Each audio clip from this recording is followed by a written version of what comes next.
Nous avions quitté les VOR 70 en route pour Cochin en Inde, alors qu'il subissait déjà une météo très musclée pour cette route inédite.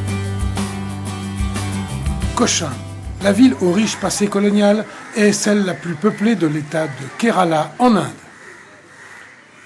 Portugais, anglais, hollandais et français se sont succédés depuis 1530, date de la création du premier comptoir. Petite Venise à l'indienne, la ville est composée de 3 parties principales. La péninsule de Mattancherry, appelée communément Fort Cochin, l'île artificielle de Wellington, construite dans les années 1920, Ernakulam, la partie de la ville sur la terre ferme. Cochin a entrepris des travaux de rénovation de sa zone portuaire pour accueillir l'importante infrastructure de la Volvo Ocean Race.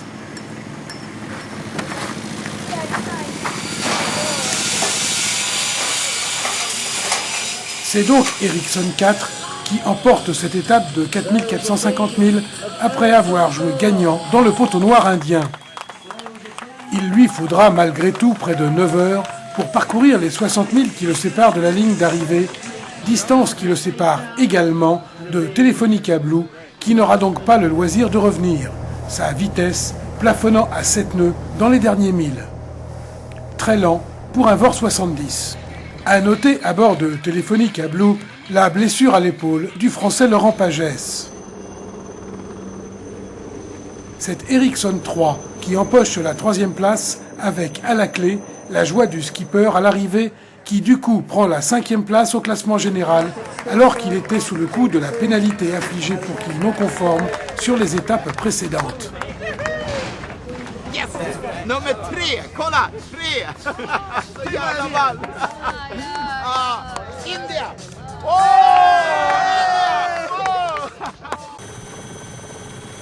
C'est ensuite l'arrivée de Puma qui, avec des problèmes de structure et du travail de stratification délicat en pleine mer, arrive avec dans son tableau arrière Delta Lloyd qui signe là une très belle étape.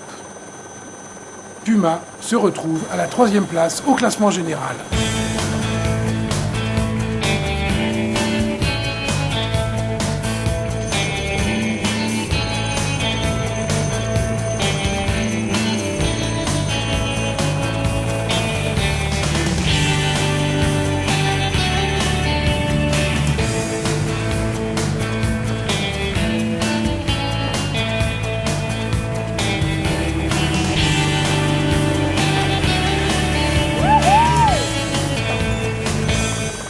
Green Dragon arrive en 7e position avec sa grand voile gréée en bordure libre suite au bruit de sa baume.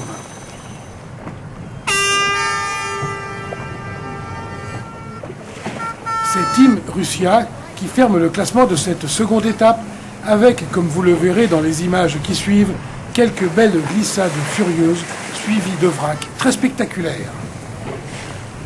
Retour sur les images les plus folles de cette seconde étape qui montre bien qu'être équipier sur un VOR 70 de la Volvo Ocean Race, ce n'est pas des vacances sous les tropiques.